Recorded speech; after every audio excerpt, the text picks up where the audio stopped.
Donc le jour est un océan de bonté que Dieu répand à notre égard. Amen. La bonté de l'Éternel est téléchargée chaque jour pour que tu vives dans la bonté. Donc tu dois avoir la mentalité de la bonté de Dieu. Amen. Amen. Est-ce que quelqu'un comprend? Amen. Père, nous te disons merci. Nous te rendons des actions de grâce. Nous te confions, Père, ces moments. Merci pour tout ce que tu as fait à l'égard de chacun de nous ce matin. Merci pour ce jour nouveau. Merci au Père éternel pour ta présence, pour ta bonté, ta fidélité dans la vie de chacun de nous. Nous voulons te confier ces instants. Seigneur, c'est poussé par le Saint-Esprit que les hommes ont parlé de ta part. Amen. Nous voulons au Père éternel que ton Esprit Saint nous conduise. Que notre intelligence, que notre volonté humaine se soumette à ta présence, se soumette à ta volonté. Parle-nous, Seigneur. Inspire-nous. Édifie-nous selon ta volonté. Nous te recommandons ces moments. Je prie que ton règne vienne et que ta volonté seule s'accomplisse au milieu de nous. À toi la louange et la gloire. C'est dans le nom de Jésus-Christ que nous avons prié. Amen. Amen. Alléluia. Est-ce que tu peux encore acclamer pour le Seigneur?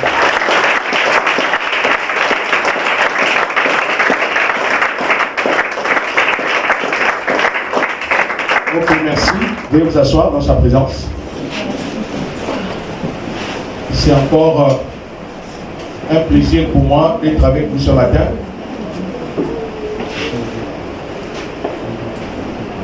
Je suis encore là. Ne vous fatiguez pas de moi.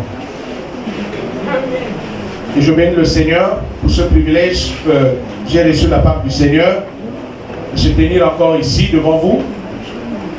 Et je bénis le Seigneur également pour l'homme de Dieu que le Seigneur a établi ici, Papa Aimé, qui m'a cédé cet hôtel. Vous savez, l'hôtel, c'est le lieu de la communion avec le Seigneur. L'hôtel, c'est un lieu d'alliance. Amen. Amen. C'est lui, le berger d'ici, donc le pasteur. Donc c'est lui qui est le garant de cette alliance que Dieu a avec vous. Amen. Amen. Et donc j'ai eu ce privilège d'être introduit dans cette alliance-là pour vous parler de sa part. Donc il m'a permis par la grâce de Dieu de me tenir ici et de parler. Et donc je rends grâce au Seigneur pour cela. Amen. Amen. Alors donc, sans plus tarder, nous parlons de la puissance de l'action de grâce envers Dieu en ce matin. C'est la thématique que nous allons développer. La puissance de l'action de grâce envers Dieu. La puissance de l'action de grâce envers Dieu. La puissance de l'action de grâce envers Dieu. Dis avec moi, la puissance de l'action de grâce envers Dieu. La puissance de l'action de grâce envers Dieu. Amen. Amen. Il y a une puissance dans l'action de grâce. Il y a une grande puissance qui se dégage, qui se déploie. Lorsqu'on rend des actions de grâce à Dieu. Alors donc, lorsqu'on parle des actions de grâce envers Dieu, on fait allusion à un acte de reconnaissance. Amen. Une action de grâce, comme nous l'avons dit le dimanche passé, c'est un acte de reconnaissance. Donc quelqu'un qui rend grâce à Dieu, c'est quelqu'un qui a un cœur reconnaissant envers le Seigneur. Amen. Amen. Alors donc, nous avons le devoir, en tant qu'enfants de Dieu, c'est un devoir citoyen. Vous êtes des citoyens du royaume des cieux. Et Dieu a le devoir de fournir la vie à l'égard de chacun de nous. Dieu est la source de notre vie. Il est le fournisseur de toutes choses à notre égard. Il nous a fait à son image, à sa ressemblance. Mais nous sommes des vases. Nous sommes des récipients. Amen. Amen. Donc le rôle d'un récipient, c'est de recevoir le contenu. Or nous sommes des récipients de Dieu. Ça veut dire que Dieu déverse sa vie dans la vie des hommes qu'il a fait à son image et à sa ressemblance. Est-ce que quelqu'un comprend? Amen.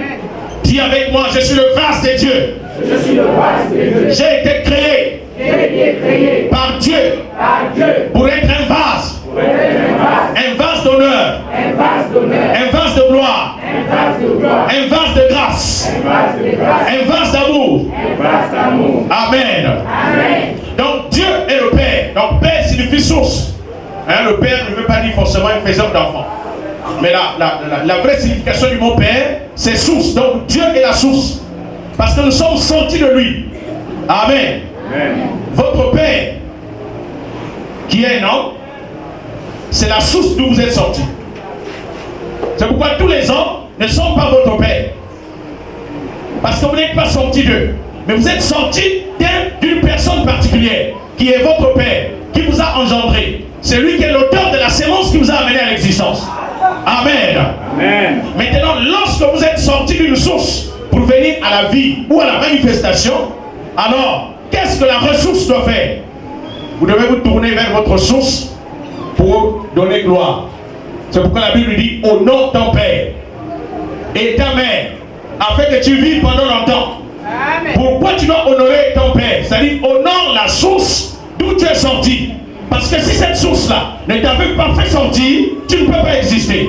Maintenant, si tu veux continuer à exister, tu dois être connecté à la source en faisant quoi? En continuant à honorer, en continuant à être reconnaissant envers la source qui t'a engendré. Est-ce que quelqu'un comprend? Amen. C'est la raison pour laquelle, si tu veux vivre pendant longtemps, tu dois être connecté à la source. Mais dès l'instant où quelque chose est coupé de la chose finira par tarir. C'est pourquoi vous allez voir, lorsqu'on va au village, on puise de l'eau dans des récipients, on va utiliser cette eau, l'eau finit. Maintenant, si quelqu'un dit: moi je n'ai plus besoin de la source, vous allez mourir de soif. Mais à chaque fois, il faut aller toujours être en contact avec la source. Alléluia. Et la source, la particularité d'une source, c'est l'amour. La source donne tout ce qu'elle a. Mais personne ne donne à la source ce qu'elle doit avoir. La source d'eau a l'eau en elle-même. Dieu qui est la source de la vie, a la vie en lui-même. Mais nous sommes des ressources. C'est la raison pour laquelle nous sommes caractérisés par des besoins. Alléluia. Parce qu'on doit te fournir le contenu. On doit te fournir la vie. On doit te donner ce dont tu as besoin. Donc, tout ce dont tu as besoin pour ta vie vient de la part de Dieu, qui est ton Père, qui est ta source. Est-ce que quelqu'un comprend?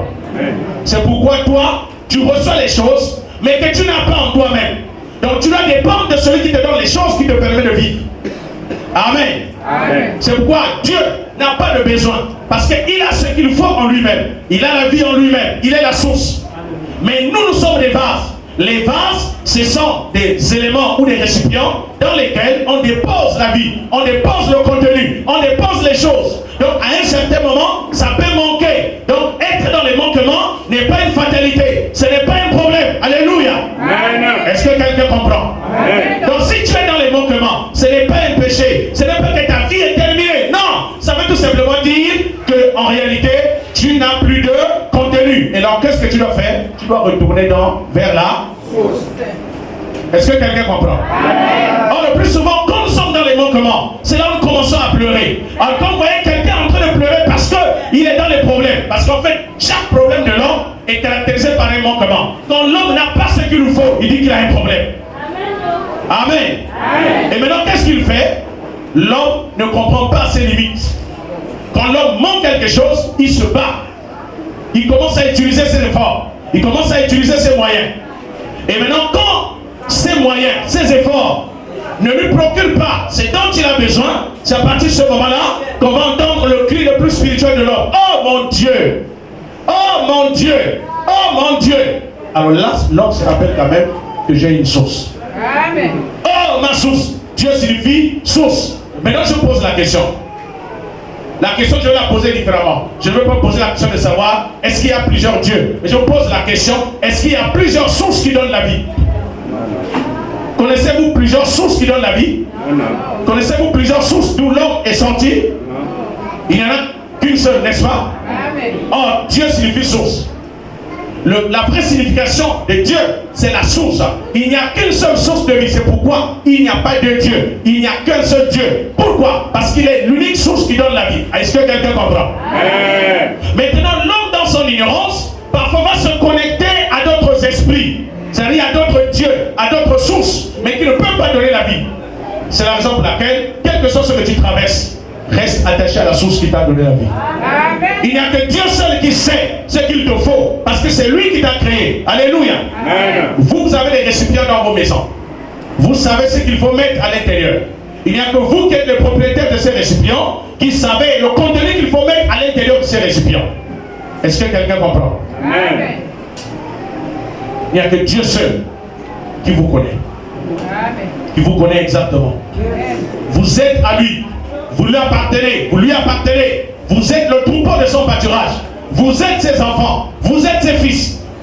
Et donc, quand vous avez un problème, un manque, une défaillance, une limitation, vous n'avez pas d'autres issues que de repartir vers votre source. Amen. Amen. Est-ce que quelqu'un comprend ce matin? Amen. C'est la raison pour laquelle la Bible dit dans Ésaïe chapitre 1, je vais regarder le contexte d'Ésaïe chapitre 1. Ésaïe chapitre 1, le premier chapitre d'Ésaïe, il y a une histoire qui est racontée là-bas.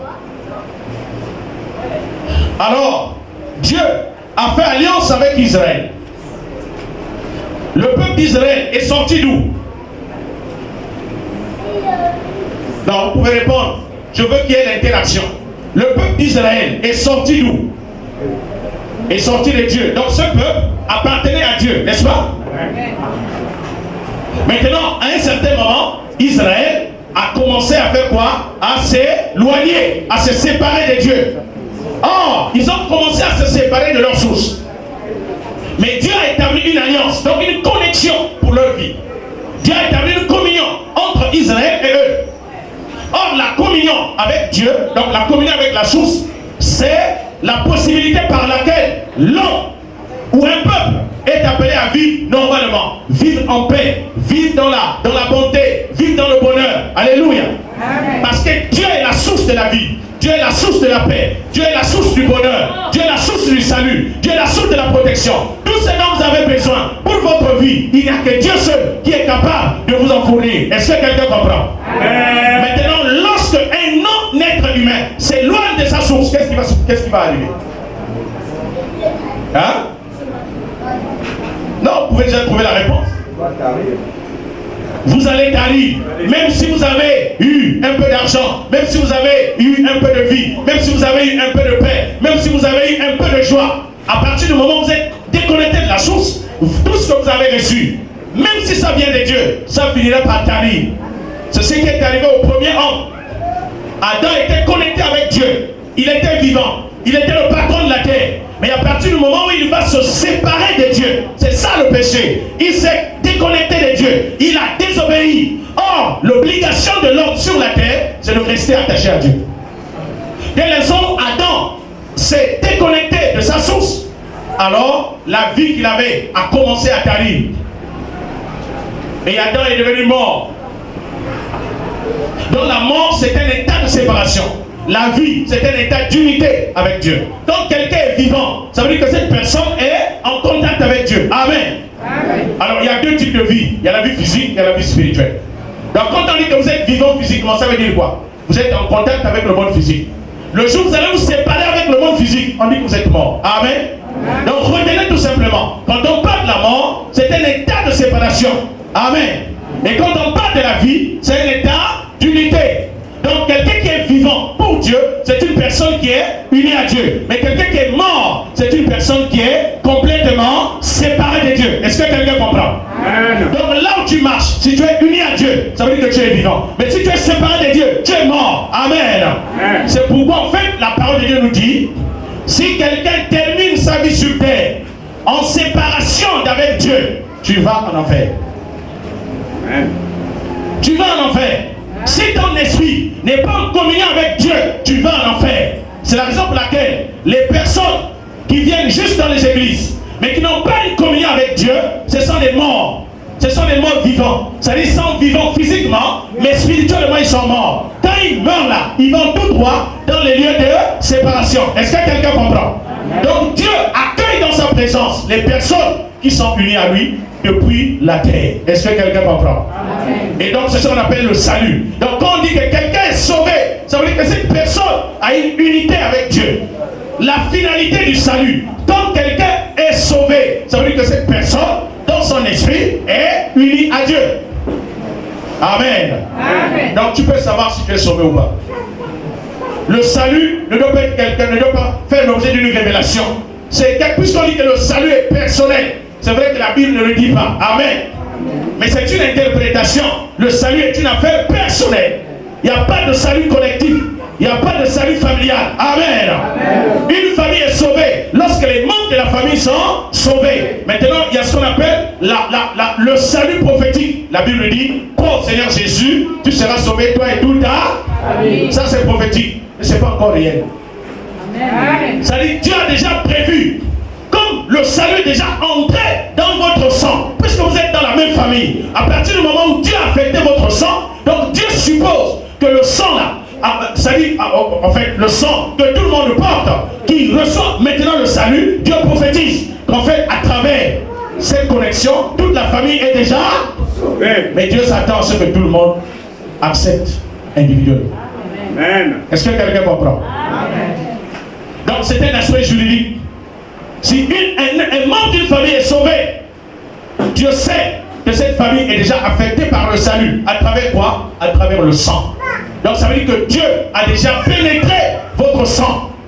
Et donc Dieu est capable de s'étendre à travers les uns et les autres pour répandre le salut. Amen.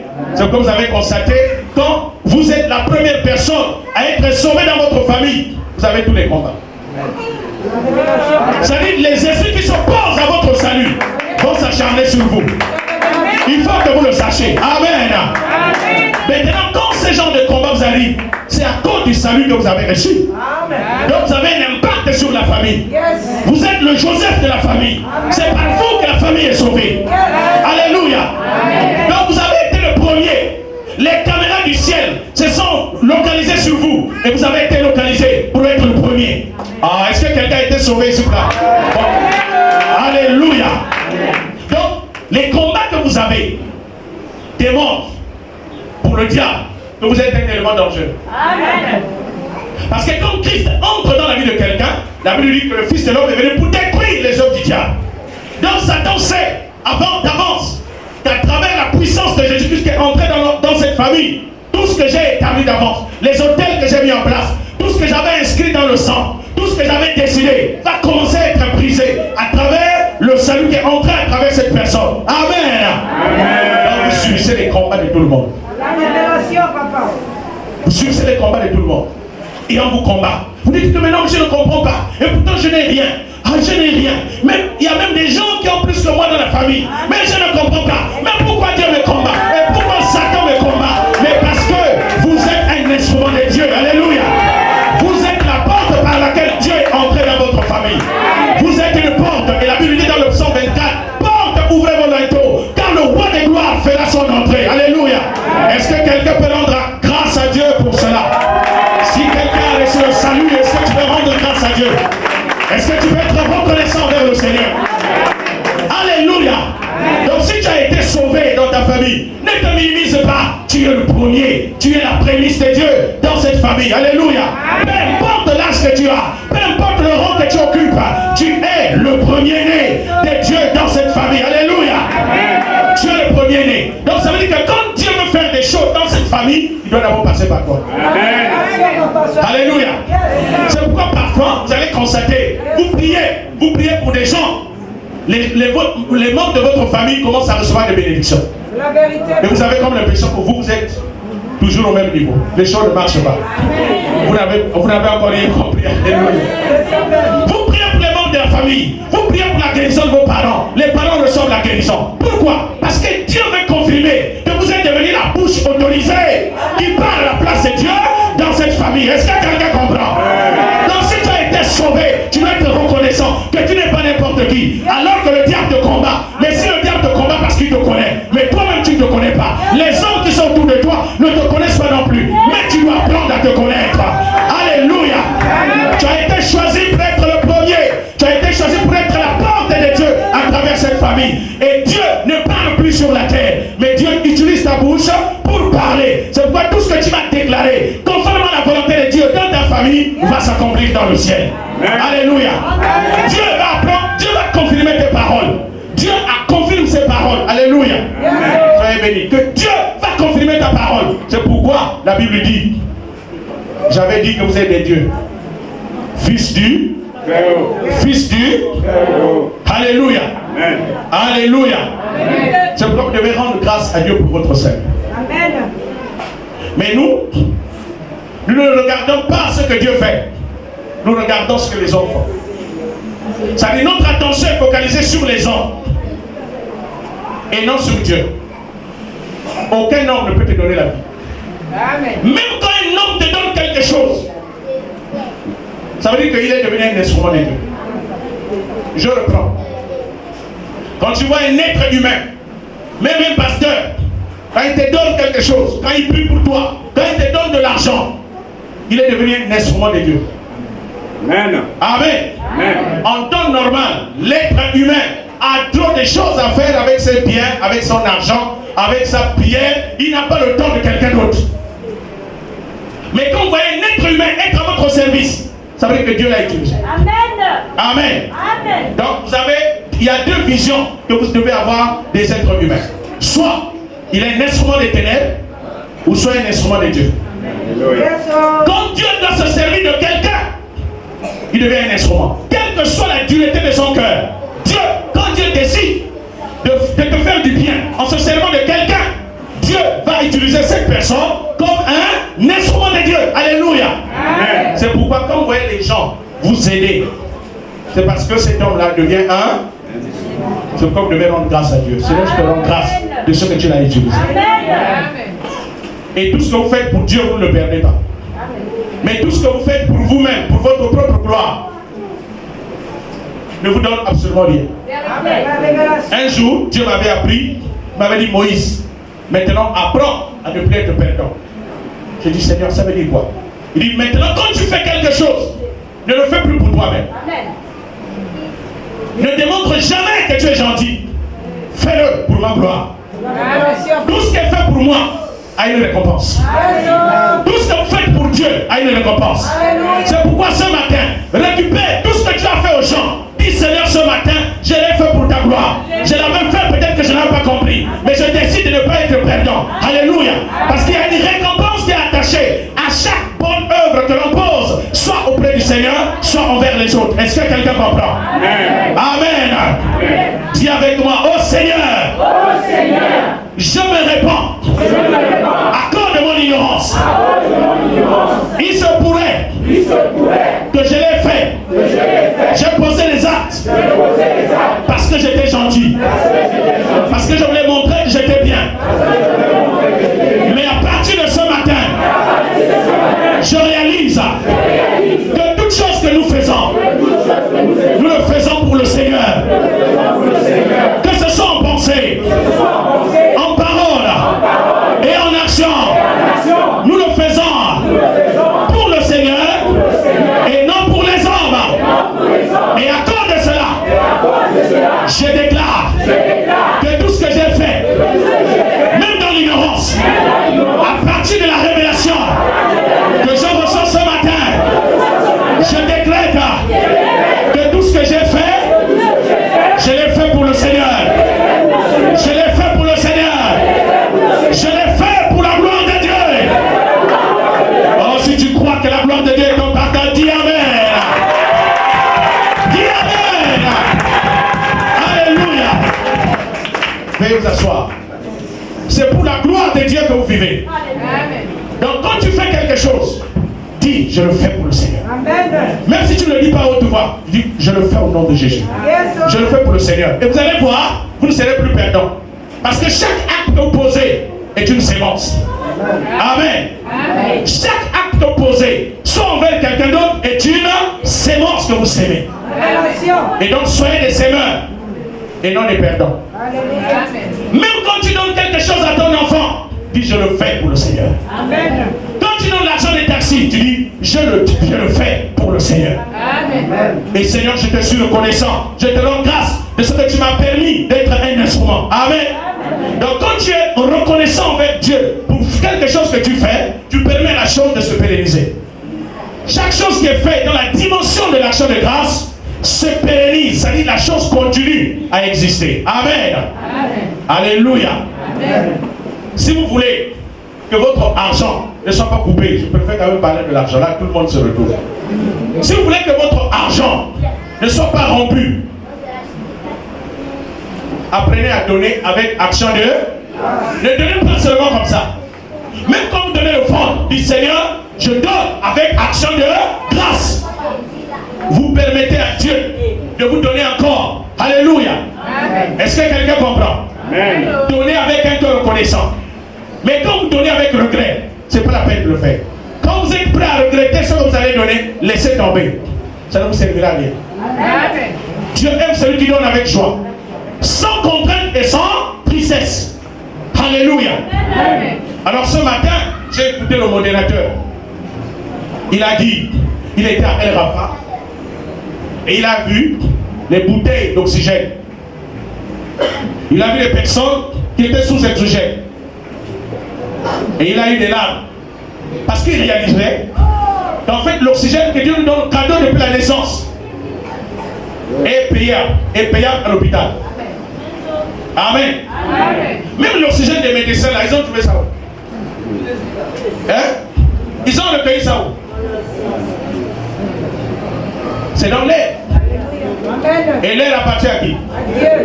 Donc si on te vend l'oxygène à El Rafah, en réalité c'est l'air de ton père qu'on est en train de vendre. C'est pas un jour, lorsqu'on a dit à Jésus, mec, les pharisiens et les scribes disent que toi, tu ne payes pas d'impôts. Jésus a posé la question à Pierre et à ses disciples. En réalité, qui doit payer l'impôt? Les enfants de la maison ou bien les étrangers? Les disciples ont répondu, les étrangers. Donc qu'est-ce que Jésus voulait dire? La terre sur laquelle moi je dois payer l'impôt, appartient à qui? C'est mon père qui a créé. Quand il a créé, moi-même j'étais là, puis je suis la parole. Mais donc comme les hommes sont aveuglés, que c'est Dieu qui est là, pour ne pas les scandaliser, donc on doit payer pour toi et moi. Amen. Amen. Jésus dit pour ne pas les scandaliser, pour qu'ils ne disent pas que je suis un violeur de la loi. Je suis hors de la loi parce que je suis en train d'enseigner la justice, on va payer l'impôt. Maintenant Jésus démontre qu'en fait, il prend d'abord la monnaie là, l'effigie. Il dit regardez, la pièce là, à l'image de qui? Ils ont dit de César. Ça veut dire que nous sommes dans le royaume de César. Alors que moi, je suis également le roi et notre royaume s'appelle le royaume de Dieu. Et dans chaque royaume, il y a la monnaie, il y a une puissance économique. Alléluia. Et donc Jésus va dire à Pierre, va pêcher, va dans la mer. Le premier poisson que tu vas pêcher, ouvre sa bouche, tu vas trouver 2 pièces et tu vas payer pour toi et moi. Et la monnaie là, avec quelle forme? Les gens ont pris l'argent, ils ne se sont pas rendus compte. Jésus a payé l'impôt, a payé son impôt et l'impôt de Pierre en devise. Alléluia. Il a payé une monnaie avec une monnaie qui n'est pas la monnaie de ce monde. Il a payé avec la monnaie du royaume. Est-ce que quelqu'un comprend? Parce que l'or et l'argent appartient à qui? À Dieu. Donc si l'or et l'argent appartient à Dieu qui est dans le ciel, donc en réalité l'argent est où? Oh, tu ne m'as pas compris. L'argent est où? L'argent est au ciel. Donc l'argent. Donne un peu le billet que tu as. Amen. Donne rapidement. Frère Donald fait vite. Voilà. Voilà, même le petit frère du billet d'or. Alors, vous voyez, ça c'est une feuille. C'est du papier. Nous on appelle ça argent. En réalité, ça c'est pas de l'argent. Ça c'est la représentation symbolique de l'argent. C'est l'argent qu'on représente comme ça. L'argent c'est le pouvoir d'achat. C'est la capacité que tu as de pouvoir effectuer les échanges. Donc quand quelqu'un n'a pas le pouvoir d'achat, en fait on dit qu'il est pauvre. Et quand Satan veut détruire quelqu'un, ce ne sont pas des billets qu'il attaque. Puisque la preuve, Lucifer lui-même propose des gens. Est-ce que Satan n'envoie pas les bourreaux pour vomir les billets? Mais pourquoi Satan va bloquer ton argent? Ce n'est pas les billets qu'il bloque. Il bloque la capacité que tu as d'attirer ces billets pour effectuer les échanges. Donc l'argent est spirituel. L'argent est un pouvoir. C'est la puissance de Dieu qui produit l'argent. Donc quand Dieu dit l'or est à moi, l'argent est à moi, il n'est pas en train de parler des feuilles ou des pièces. Il est en train de parler du pouvoir d'achat. La capacité que Dieu investit en toi de pouvoir effectuer les échanges. Alléluia. Est-ce que quelqu'un comprend? Donc quand tu reçois Christ, tu reçois en même temps la plénitude du pouvoir d'achat. Tout pouvoir appartient à Jésus, y compris le pouvoir financier, y compris le pouvoir économique. Alléluia. Est-ce que quelqu'un comprend? C'est pourquoi quand tu es en Christ, tu dois apprendre à rendre grâce à Dieu. Généralement, nous ne savons pas qui nous sommes. Tu n'es pas n'importe qui. Alléluia.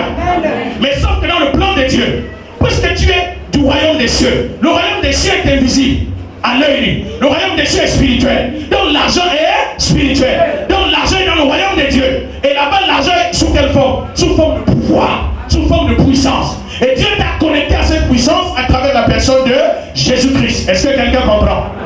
Maintenant, quand il t'a envoyé sur la terre, tu es venu sur la terre avec quoi? Tu n'es pas venu sur la terre avec les pieds. Non. Tu es venu sur la terre avec ce qui est plus élevé que les. C'est ce qu'on appelle le pouvoir d'achat. Donc c'est pourquoi quand certains sorciers qui regardent les étoiles des gens, c'est-à-dire examinent chaque département de ta vie, il y a le département spirituel, il y a le département financier, c'est-à-dire on examine le volume, la quantité du pouvoir d'achat que tu as. Et quand on regarde, on dit celui-là, il aura l'argent. Et dans les mauvaises familles, on va faire quoi? On va te livrer, on va te consacrer pour que tu sois le chef de la famille. En réalité, quand on établit chef de la famille, on fait de toi un esclave. On fait de toi un esclave. Maintenant, pour te faire croire que ce sont eux qui t'ont élevé, ils vont chercher un semblant de fétiche. Ils vont dire, tiens ça, c'est ça qui va te donner l'argent. Or, en réalité, ce ne sont pas eux qui te donnent. Parce qu'en réalité, on donne à celui qui a. C'est parce que tu as, c'est pourquoi on te donne. Alléluia. Si tu n'avais rien, on ne veut pas te consacrer. Est-ce que quelqu'un comprend? Alléluia. Donc, de la même manière que les sorciers t'ont choisi, c'est parce que Dieu aussi t'avait choisi. Si la famille t'a choisi, c'est parce que tu t'es choisi par Dieu. Amen. Jésus, il n'était pas encore né. Mais il y avait des gens qui observent le mouvement des étoiles. Ils ont dit, un roi est né. Est-ce que vous avez vu le roi? Mais comment ils ont su? Ils ont vu Ils ont vu l'étoile. Donc avant que tu ne viennes sur la terre, tu étais sous quelle forme? Hein? Donc l'homme est une et l'étoile c'est l'esprit. Quand on dit étoile, ça signifie l'esprit. Révélation, papa. Tu es une étoile. Maintenant dans ton étoile, dans ton esprit, tout ce qu'il te faut pour vivre est à l'intérieur. Amen. Amen. Donc ils ont regardé l'étoile. Ils ont su que ça c'est un roi. Ils n'avaient pas la Torah. Ils n'avaient pas l'Ancien Testament. Ils sont venus à Jérusalem. Et César, et plutôt Hérode, les a rencontrés. Ils ont dit, nous avons vu l'étoile du roi. Et ils sont venus pour l'adorer. Hérode a dit, quoi? Un roi? Dans mon royaume où moi j'aurais dit oui. Et puis, Hérode a fait quoi? Pour vérifier si ce qui a été vu dans le ciel était aussi vrai sur la terre, il a appelé les scribes, c'est-à-dire ceux qui examinaient la Torah, si c'était écrit. Amen. Amen. Ils ont vérifié dans les Écritures. Ils se sont rendus compte que Michel avait prophétisé avec précision que le roi naîtra à Jérusalem, à Bethléem de Juda. Amen. Amen. Est-ce que quelqu'un comprend? Amen. Ils ont consulté les Écritures. Les Écritures se sont accordées avec ce que les mages, c'est-à-dire les astrologues, avaient vu. Les astrologues, ce sont ceux-là qui observent la vie des gens à travers leur étoile. Amen. Amen. Les scribes, ce sont eux-là qui contrôlent, qui regardent la vie des gens à travers les Écritures. Donc le livre qui était écrit là-bas est aussi écrit ici. Et Apocalypse parle de quoi? Le livre qui était écrit en dedans était aussi écrit en dehors. Donc il y a combien de livres? Il y a la nature et puis il y a ça. C'est pourquoi ce qui est écrit dans la Bible est confirmé par la nature. C'est pourquoi quand Jésus est venu, il enseignait la parole de Dieu. Quand les Juifs ne comprenaient pas, Jésus a laissé les rouleaux. Il est allé dans la nature. Il a commencé à utiliser les paraboles. Est-ce que quelqu'un comprend? Amen. Amen. Ce qui est écrit dans l'arbre que vous voyez là, c'est un message. La graine que vous voyez, c'est un message. Le premier, la parabole du semeur, Jésus a utilisé en fait la graine. N'est-ce pas? Il a laissé la Bible. Il a utilisé la nature. Donc ce qui est écrit dans la nature et ce qui est dit dans la Bible, c'est la même chose. Donc ça veut tout simplement dire ce que tu es déjà défini dans le ciel. Est déjà défini dans le monde spirituel. C'est pourquoi Dieu te demande de te connecter à l'Esprit de Dieu pour que tu sois en communion avec ta véritable vie. Est-ce que quelqu'un comprend? Mais si tu es séparé de Dieu, tu seras séparé de ta propre vie. Alléluia. C'est pourquoi tu dois être reconnaissant envers le Seigneur. Amen. Donc, l'action de grâce c'est la façon de manifester la reconnaissance envers le Seigneur. Donc Jésus, tout ce qu'il était à devenir, il l'était déjà à travers son esprit. Jésus n'est pas venu pour devenir roi, mais il est venu pour manifester le roi qu'il était. Amen. Amen. Amen. Tu es avant d'être. C'est un peu compliqué. La révélation, papa. Tu es avant d'être. C'est pourquoi, quand un enfant était dans le ventre de sa mère, Dieu a dit, je t'avais vu. Yes, tu t'es établi prophète. Depuis le ventre de ta mère. Donc ce que tu es aujourd'hui, c'est ce que tu es depuis. Alléluia. Amen. Amen. C'est pourquoi, quand quelqu'un est véritablement dans son couloir, aucun démon ne peut te combattre.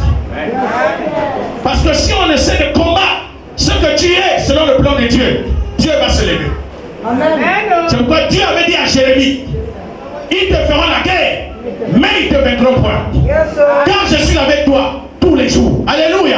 Amen. Pourquoi on va faire la guerre à Jérémie? Parce que Jérémie était dans le plan de Dieu. Jérémie était venu sur la terre pour devenir ce que Dieu avait décidé dans le royaume des cieux. Alléluia. C'est la même chose pour toi. Tu es venu sur la terre pour devenir ce que Dieu avait défini que tu es. Amen. Est-ce que tu te connais? Yes. Tu dois apprendre à te connaître. Tu n'es pas n'importe qui. Le Créateur s'est assis. Yes. Il a pensé sur ta vie. Dieu peut faire de toi une fourmi ou un animal ou un bois. Yes. Mais Dieu ne s'est pas permis. C'est-à-dire quand il est arrivé à penser à ton sujet, il a décidé que tu sois comme lui. Amen. Yes. C'est pourquoi tu es une créature merveilleuse. Amen. Arrête de regarder les gens qui te critiquent. Ils ne te connaissent pas. La révélation, papa. Quand on ne connaît pas la valeur d'une chose, on peut critiquer, on peut cracher. Alléluia. Amen. Vous voyez ce billet-là? C'est combien? C'est? Ok. J'essaie de le froisser.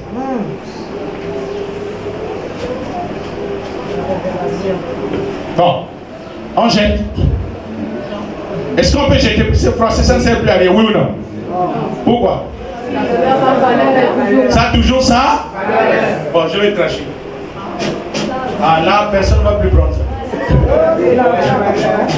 On va nettoyer. T'offre-le au pied. Est-ce qu'on peut jeter? Non. Pourquoi? Ça a toujours ça? Bon, toi on t'a froissé. On t'a insulté. On t'a maltraité. Au lieu de regarder ta valeur, tu regardes ce que les gens disent.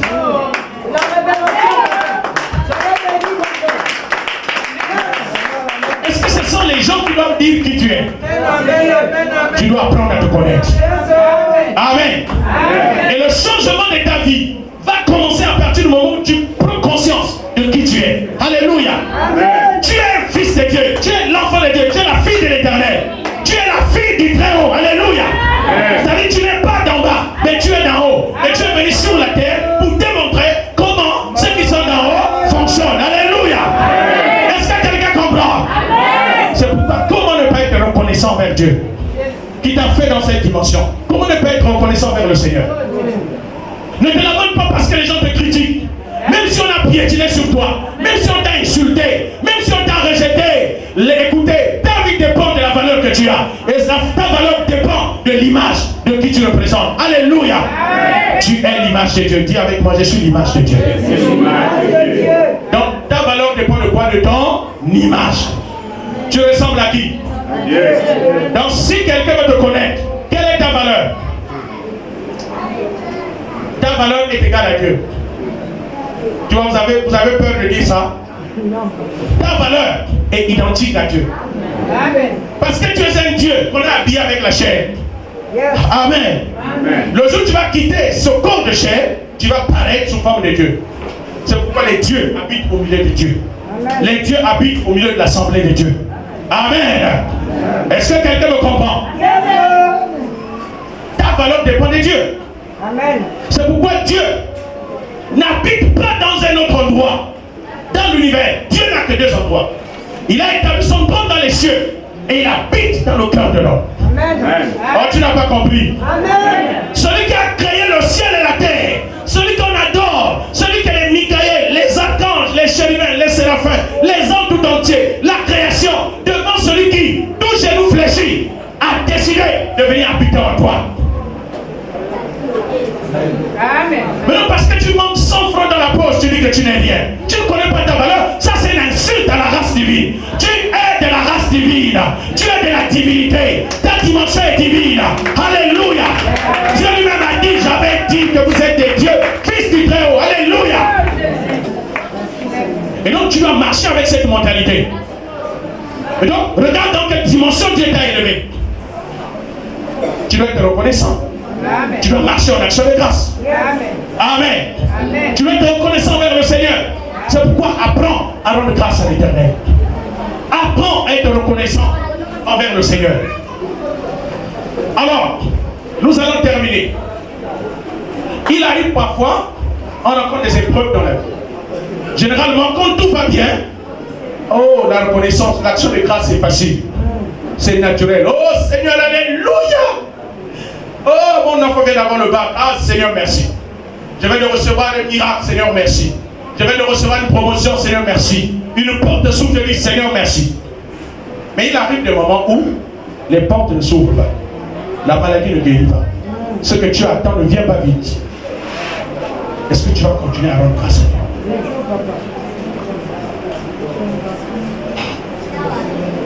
Vous allez remarquer, lorsque nous commençons à marcher avec Dieu, Dieu n'utilise pas les épreuves. Je ne sais pas s'il y a quelqu'un qui a commencé sa vie chrétienne avec les épreuves. Le premier amour, oh, c'est chaud avec Dieu. Amen. Même quand le Saint-Esprit ne te pousse pas à prier, toi tu crées la prière. La vérité, papa. Tu cherches des gens qui vont intercéder. Amen. Tu cherches, ça dit quand tu arrives quelque part, mais ici il n'y a pas la prière. Parce que ça brûle, le premier amour. Amen. Tu as envie de prier. Mais après, au fur et à mesure que vous avancez avec Dieu, tu as comme l'impression que la motivation de prier commence à diminuer. Alléluia. Alors, tu dis, mais qu'est-ce qui se passe? Avant d'être tu priais, exauce-moi. Yes. Tu pries pour quelqu'un, la personne est exaucée. Tu avais parfois des révélations facilement. Tu avais des révélations avant que quelque chose n'arrive. Tu étais déjà au courant. Mais à un moment, tu as comme l'impression, oh, tu commences à dire, oh, ma tête est fermée. Je ne vois plus rien. Je ne comprends plus rien dans ma vie. J'ai beaucoup prié pour ce problème-là. Je ne vois pas la réponse. Oh, Dieu m'a abandonné. Alléluia. Amen. Dis avec moi, Dieu ne peut pas m'éprouver au-delà de mes forces. En fait, tu es devenu enfant de Dieu, n'est-ce pas? Tu marches dans la dimension de Dieu, oui ou non? Oui. Maintenant, à un certain moment, qui t'a fait Dieu? Dieu. C'est Dieu, n'est-ce pas? Yes. Maintenant, Dieu veut que toi-même, tu confirmes ça. Yes. Est-ce que quelqu'un me comprend? Amen. Lui t'a fait Dieu. Il t'a fait fils de Dieu. Maintenant, Dieu va s'attendre à ce que toi, tu démontres que tu es de la race de Dieu. C'est là où il te laisse. Il veut que tu le confirmes. Donc, tout le temps que tu étais en train de marcher avec lui, il était en train de te former. Et Dieu s'attend à ce que toi, tu prennes conscience que moi, je suis fait à l'image du Père. Tel qu'il est, tel que je suis. Que ce n'est plus moi qui vis, c'est Dieu qui vit en moi. Amen. Amen. Dieu veut que tu le demandes de façon pratique. C'est pourquoi qu'est-ce que Dieu va faire? Il va permettre que la maladie arrive. Pour voir, si on envoie la maladie dans Dieu, quel est le rapport de force entre Dieu et la maladie? Là, Dieu n'est plus au ciel. C'est-à-dire Dieu va expérimenter sa dimension divine qu'il a déposée en toi. Est-ce que ça a la même nature? Est-ce que ça a le même fonctionnement lorsqu'il est là-bas? C'est-à-dire pour voir que Dieu est partout au même moment et il est le même hier, aujourd'hui, éternellement. Est-ce que quand Dieu prend la forme humaine, est-ce qu'il change? Alléluia. Donc Dieu fait des expériences. Et quand Dieu entre dans la dimension d'expérimentation, alors là, on commence à dire que, oh Seigneur, je ne comprends plus rien. Normalement, c'est une expérience que Dieu veut faire. Non, la vie en Christ est une vie expérimentale. Dis avec moi, la vie en Christ est une vie des expériences. Et quand Dieu veut t'amener dans la dimension des expériences, il va te tester. Ben, il va laisser la maladie venir chez toi. Amen. La révélation, papa. Et il va voir comment comment tu vas te comporter. C'est-à-dire, il va voir comment un Dieu va se comporter face à une maladie. La vérité, papa. Maintenant, si tu te laisses faire, ça veut dire que Dieu va comprendre que là, tu n'es pas encore bien exercé. Yes, oh. Là, il faut encore t'aiguiser. Yes. Donc, tout ce qui nous arrive, alors que nous sommes enfants de Dieu, c'est juste un test. C'est le test qu'on appelle épreuve. Amen. Le test s'appelle épreuve. Or, l'épreuve, c'est juste pour que toi, tu puisses confirmer que tu es de la race de Dieu. Tu es de la dimension divine. Tu n'es pas un malade, mais tu es un homme guéri. Alléluia. Donc, quand la maladie arrive, toi, tu vas aller prendre la maladie par la guérison. Ça veut dire que tu dois manifester ce qui appartient à Dieu dans le domaine de la santé. Est-ce que quelqu'un comprend? Amen. Dieu va permettre que les portes financières se fassent pour vérifier. Est-ce que tu vas continuer à te comporter comme un Dieu ou bien comme un homme? Parce que les dieux ne sont jamais fauchés. Mais quand les portes financières sont fermées, toi tu vas utiliser quel langage? Tu vas utiliser le langage des hommes ou un langage des dieux? Oh, Dieu ne dit jamais qu'il est fauché, il a toujours. Alléluia. Mais nous, quand les portes sont fermées, tu commences à parler le langage des circonstances. Tu commences à parler le langage des problèmes. Tu deviens le prophète des problèmes. Tu commences à parler. Tu deviens le porte-parole de ce qui t'arrive. Or, ce qui t'arrive est une épreuve. Amen. Les épreuves viennent tout simplement, non pas pour te tuer, mais pour te confirmer. Yes. C'est pourquoi la Bible dit dans Jacques chapitre 1, le verset 2, considérez les épreuves comme un sujet de joie. Jacques chapitre 1, le verset 2, considérez les épreuves comme un sujet de joie. Amen. Amen. Et le verset 12 dit, celui qui supporte les épreuves recevra une couronne. Amen. Une couronne de la couronne de gloire. Vous savez, la couronne a quelle forme? Elle est comment? Elle a la forme d'un cercle, n'est-ce pas? Donc ça veut dire quoi? Quand Dieu t'éprouve, le problème vient te trouver à un niveau donné, n'est-ce pas? Le problème là va faire quoi? Va faire le tour de chaque aspect de ta vie, n'est-ce pas? Jusqu'à revenir au point de départ. Maintenant, si au cours de la circonférence du problème, pendant que la situation est en train de tourner dans ta vie, si à un certain niveau, toi tu t'es levé pour établir la dimension de Dieu, alors la situation s'arrête, n'est-ce pas? Amen. Et tu seras couronné. Donc, c'est pourquoi on parle des circonstances. C'est-à-dire quand les situations te tiennent maintenant en captivité, toi tu es comme dans un cercle. Amen. Donc tu es à l'intérieur. Ce sont les circonstances qui t'entourent. Maintenant toi tu vas dire, je ne suis pas de ces cercles-là. Je suis illimité. Amen. Je vis en dehors des épreuves. Je vis en dehors des situations. Dieu est illimité. Personne ne peut contrôler Dieu. Amen. De la même manière que personne ne peut contrôler ton Père Céleste, personne non plus ne peut te contrôler. N'accepte pas d'être contrôlé. Parce que tu as été créé au-delà du contrôle. Oh, est-ce que quelqu'un comprend? Tu as été créé au-delà du contrôle. Tu dois vivre au-delà du contrôle. Quelle que soit la situation, ne permets pas à cette situation de te contrôler. Tu es plus grand que la situation en Christ. Est-ce que quelqu'un comprend? Alléluia. Donc les épreuves viennent pour te tester. Les épreuves viennent pour te tester.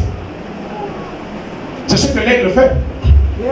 L'aigle, quand il fait les petits enfants, elle les exerce. La maman aigle exerce les aiglons pour vérifier si ces enfants-là sont de la race des aigles. Il fait quoi? Elle les prend, elle les amène en haut. Et après elle fait quoi? Elle lâche. Maintenant quand elle lâche, la maman aigle veut s'assurer que le petit aiglon fonctionne comme des aigles. Or, quelle est la particularité des aigles? Ils sont faits pour... Voilà. Maintenant, quand elle essaie de voler, elle tombe. Boum. La maman aigle dit, mais comment? Ça, c'est quel aiglon ça? Tu es de la race des aigles. La maman aiglon descend encore avec la douleur. Elle peut encore. Elle amène encore en haut. Elle amène plus haut.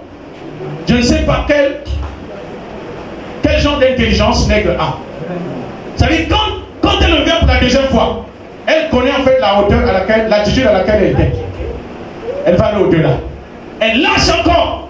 Maintenant quand elle lâche, elle voit seulement le petit aiglon.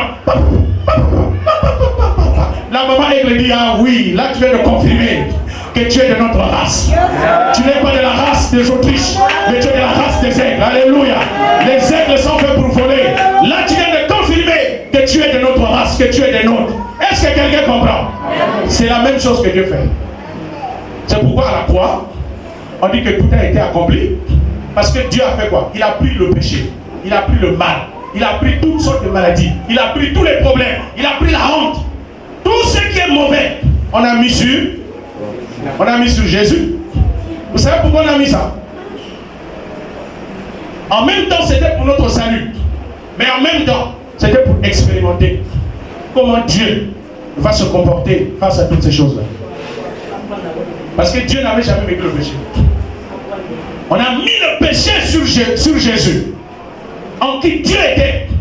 Et puis on a regardé la réaction par la suite. Donc c'était comme dans un laboratoire.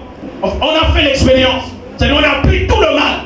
On a mis ça sur Jésus. Et puis on devait voir la réaction. On va se rendre compte. Tout ce qu'on a mis sur Jésus, c'est détruit. Amen.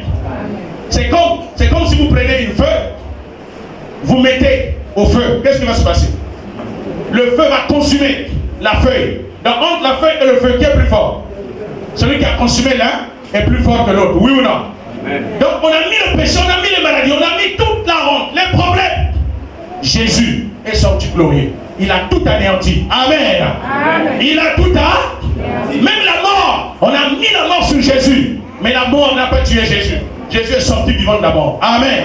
Amen. C'est pourquoi le Christ qui est ressuscité, qui est sorti de la mort, c'est celui-là que Dieu reçoit. Nous ne recevons pas le Jésus de la croix. Nous recevons le Jésus ressuscité. Celui qui a tout accompli, celui qui a vaincu toutes choses et qui est assis à la gloire du Père. Alléluia. Quand il dit Seigneur, je te reçois. C'est ce Christ-là que tu reçois. Amen. Amen. Maintenant, comme tu as reçu Christ, on va toujours faire des tests. Donc, on va envoyer parfois une petite maladie, un petit cancer. On va à l'hôpital, on le voit. Parce que la cause n'est pas clinique. Dans le médecin ne peut pas voir ça. Le microscope des médecins, les appareils de la médecine ne peuvent pas voir ce qui est spirituel. C'est Dieu qui a permis que la maladie vienne. Pour faire quoi? Pour te. Donc Dieu veut s'assurer que quand la maladie arrive, que tu démontres que toi, tu es un Dieu. Et les dieux ne sont jamais malades. Est-ce que quelqu'un me comprend? Quand les portes financières sont fermées, Dieu veut que tu démontres que je suis un Dieu. Dieu pourvoira toujours à tous nos besoins. Selon sa richesse et gloire en Jésus-Christ. Alléluia. Donc Dieu s'attend à ce que tu n'acceptes pas ce qui t'arrive. Mais Dieu s'attend à ce que tu acceptes ce que tu es. Est-ce que quelqu'un comprend? Alors c'est à ce niveau que la vie en Christ pose problème. Donc toutes les épreuves que vous êtes en train de traverser ne sont que des tests. Quelles que soient les preuves, ce ne sont que des... Maintenant Dieu dit, il ne peut pas t'éprouver, c'est-à-dire il ne peut pas te tester au-delà de la force qu'il a mis en toi. Donc si tu veux connaître le niveau de puissance qui est en toi, regarde le genre de problème qui t'arrive. Alors tu n'as pas compris. Regarde le genre de situation qui t'arrive. Cela démontre que tu es capable de résoudre ça. Chaque situation qui t'arrive, c'est ce à quoi tu as été appelé à résoudre. Alléluia. Parce que le sauveur habite en toi. La solution habite en toi. Le salut est en toi. Alléluia. Comment ne pas rendre grâce à l'Éternel? Comment ne pas être reconnaissant envers Dieu? Comment ne pas dire merci au Seigneur? Alléluia. C'est dans cette dimension que tu opères. Donc à partir de maintenant, prends conscience que tout ce qui t'arrive, c'est juste pour révéler le genre de fils que tu es. Amen. Le prophète Élie a dit, si je suis un homme de Dieu, que le feu vous brûle. Amen. Amen. Donc si tu peux dire à cette maladie, tu peux dire à cette situation, si je suis un fils de Dieu, que cette maladie disparaisse au nom de Jésus. Si je suis un fils de Dieu, si la dimension de Dieu est à moi, je déclare que cette situation disparaisse au nom de Jésus. Alléluia. Amen. Tu dois parler avec autorité. Et chaque parole que tu décrètes est un décret. Tu es un roi. Les rois prennent des décrets. Les rois prennent des décisions. Et les décisions que les rois prennent sont impérativement exécutoires. Personne n'est au-dessus de la décision que tu prends. C'est pourquoi Jésus a dit dans Matthieu 16, le verset 18 à 19, tout ce que vous lierez sur la terre, c'est lié au ciel. L'ancienne version dit, ce que vous allez permettre sur la terre, vous qui êtes des enfants de Dieu, cela aussi permis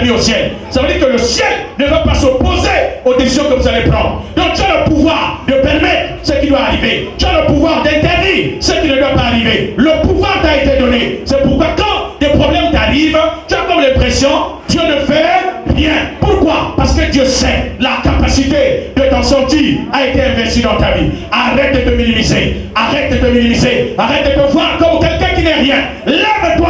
Marche comme un fils de Dieu. Lève la tête. Relève la tête. Relève la tête. Arrête de marcher dans la tristesse. Tu n'es pas fait pour la tristesse. Tu n'es pas né dans le royaume de tristesse. Tu es né dans le royaume de gloire. Tu dois apprendre à rendre grâce à Dieu. Alléluia. Alléluia. L'action de grâce doit être ta manière d'être. Ça doit être ton genre de vie. Est-ce que quelqu'un comprend? Amen. Si tu crois cela, dis Amen. Amen. Dis Amen. Amen. Alléluia. Alors dis avec moi, Seigneur. Seigneur. Je te suis reconnaissant de ce que tu as fait de moi, un fils de Dieu. Tu as investi en moi ton pouvoir divin et tu habites en moi. Quels que soient les problèmes, quels que soient les combats, je suis plus que vainqueur par celui qui m'a aimé. Et rien ne pourra me séparer de ton amour. Oh Seigneur, ce matin, je te rends des actions de grâce. Je te célèbre ce matin. Je te suis reconnaissant ce matin. Tu es digne de louange. Tu es digne de gloire. Pour ton amour, pour ta bonté, pour ta fidélité. Je te rends des actions de grâce. Je te rends des actions de grâce. Je te célèbre. Je te célèbre. Je te suis reconnaissant pour cette semaine de gloire. Je te remercie pour tes bienfaits à mon égard. Oh Père! Oh Père! À toi la gloire! À toi la louange! Toi qui vis au ciel des siècles! Si tu crois cela, dis Amen! Encore Amen! Alléluia! Marche dans la victoire. Tu es fait pour marcher dans la victoire. La défaite n'est pas ton partage. Amen. Tu es de la race de Dieu. Alléluia. Amen. Donc, peu importe ce que tu traverses, rappelle-toi qui tu es. Amen. Alléluia. Amen. Que le Seigneur vous bénisse. Amen.